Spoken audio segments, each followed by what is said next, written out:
present here for history class of 9th standard. Students, you know our third chapter of history is running. Today I'm going to start our next topic, our section of your lesson, fourth, youth in Nazi Germany. Okay, and this is the part of your chapter 9. Look here, Hitler felt that a strong Nazi society could be established only by teaching children Nazi ideology. Okay, means कि अब बच्चों को जो Nazi ideology है वो बताने समझाने की ज़रूरत क्यों पड़ी, क्योंकि पहले हमने देखा कि इनकी कंडीशन क्या थी, किस तरह से लोगों को मार रहे थे, अपना प्रचार प्रसार हो रहा था नाजीज़म का। एंड देन अब इनको लगता है कि पूरी सोसाइटी में तभी ये चीज़ें बेटर से काम कर पाएगी या पूरी तरह से स्प्रेड हो पाएगी जब हम क्या करेंगे, इसके मूल, दैट मीन्स जो बेस है, and base of society is the children.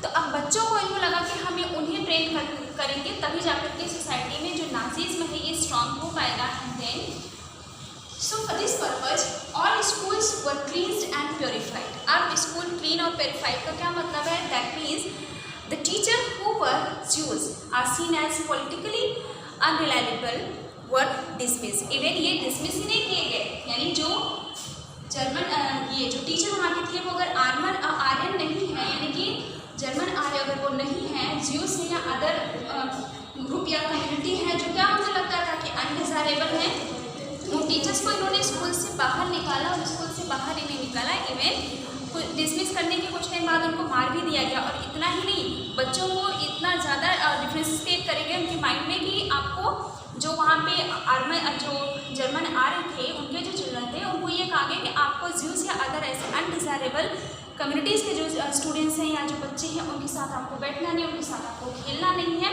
और उन बच्चों को क्या किया गया, बहुत ही इल ट्रीटमेंट वहीं से देना शुरू कर दिया उन्होंने। And then, so good, okay, so undesirable children were thrown out of school and finally in 1940s they were taken to the gas chamber. आप देखिए पहले तो इल ट्रीटमेंट दिया, then उसके बाद उन्होंने क्या किया, उन बच्चों को स्कूल से बाहर निकाला और तब पर भी उनको सुकून नहीं मिला। then 1940s तक उन्होंने उन बच्चों को जिसको उन्होंने स्कूल से थ्रू आउट किया हुआ था उन बच्चों को गैस चैम्बर तक ले गए। And you know gas chamber that is the place where peoples not Jews mean other all desirable peoples were give the death. Okay, यानी वहाँ पे उन लोगों को क्या किया जा रहा था, मार दिया जा रहा था। Next, good German children were subjected to a process of Nazi schooling and schools textbooks were rewritten. अब इन्होंने क्या किया कि जो अच्छे जिनको ये अपनी नज़र में अच्छा समझते थे, मानते थे, गुड जर्मन जो चिल्ड्रन थे, अब इनके जो नाजी स्कूलिंग का प्रोसेस था ये थोड़ा लंबा भी चला, बट इन्होंने क्या किया, अब इस पर काम करना शुरू किया और उनको फिर से टीच करना शुरू किया, सारी चीज़ें आइडियोलॉजी वगैरह उनको समझानी बतानी शुरू करी। स्कूल के जो टेक्स्ट बुक थे उनको रीराइट किया गया, रीज़न कि उसमें जो नाजीज आइडियोलॉजीज हैं उनको उसमें शामिल किया जाए, इंक्लूड किया जाए ताकि बच्चे उसे पढ़ सके। इतना ही उन्होंने साइंस में जो यहाँ पे रेशियल डिस्क्रिमिनेशन आपने देखा था ना, मेन बेस उन्होंने वही बनाया हुआ था अपनी इन सारी चीज़ों के लिए। तो साइंस की बुक में उन्होंने रेसिज्म को इंक्लूड करा, मैथ्स में भी उन्होंने उस तरह के ऐसी चीज़ों को इंक्लूड करा जिससे क्या बच्चों में इतनी ज़्यादा निगेटिविटी भर सके, किसके against, undesirable community, specially Gypsies, Jews. Then children were taught to be loyal and submissive, hate Jews and worship Hitler. बच्चों को क्या सिखाया जा रहा है स्कूल में मॉरलिटी के नाम पे कि आप क्या करो, ज्यूज वगैरह या अनडिजायरेबल जितनी कम्युनिटीज़ हैं उनसे आप नफरत करो और पूजा किसकी करनी है आपने, हिटलर की। Hitler believed that sport could make children iron hearted strong muscles. इनका अब यहाँ पे हिटलर का मानना क्या था, यहाँ पे जो स्पोर्ट्स फंक्शन थे इस पर काफ़ी इन्होंने ध्यान दिया हुआ था, रीज़न क्योंकि हिटलर का मानना था स्पोर्ट स्पेशली ये बॉक्सिंग को बोलते थे कि could make the children iron hearted strong and muscles, कि वो क्या कर सकता है बच्चों में स्पेशली टारगेट क्या था, यहाँ पे जो मेल चाइल्ड थे इनकी बात हो रही थी कि वो आयरन हार्टेड होंगे, स्ट्रॉन्ग होंगे, मसल्स होंगे स्पोर्ट के थ्रू और स्पेशली किसके थ्रू, बॉक्सिंग के थ्रू। और ये हिटलर का ये भी कहना था कि जो स्पोर्ट है ना बच्चों को क्या बनाता था, बिल्कुल अग्रेसिव बना देता है।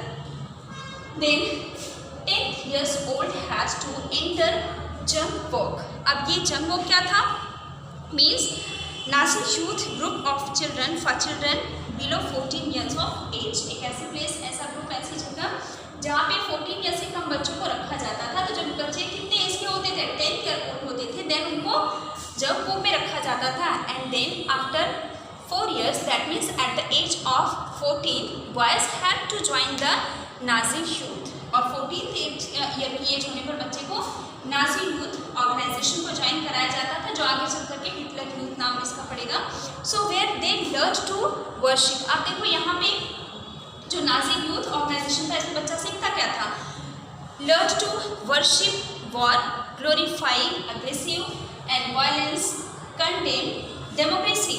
Okay, I think this words are clear.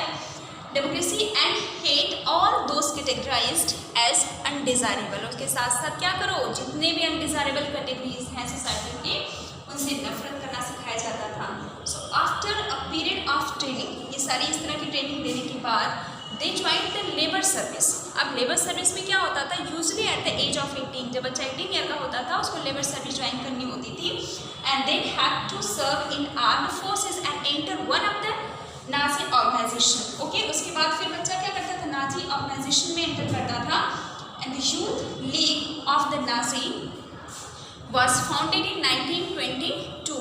एक और चीज स्टूडेंट्स, जब बच्चा लेबर सर्विस में आर्म फोर्सेस की तरह काम करना शुरू करता था, तब इसमें क्या होता था? बच्चे ने अगर एक बार 18 ईयर की एज में इसको ज्वाइन कर लिया है, ज्वाइन कर क्या लिया है, बच्चे को डेफिनेटली वो करना ही पड़ता था.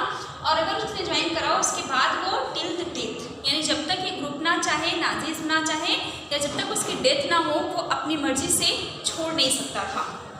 So then they had to serve in the armed forces and enter one of the Nazi organization.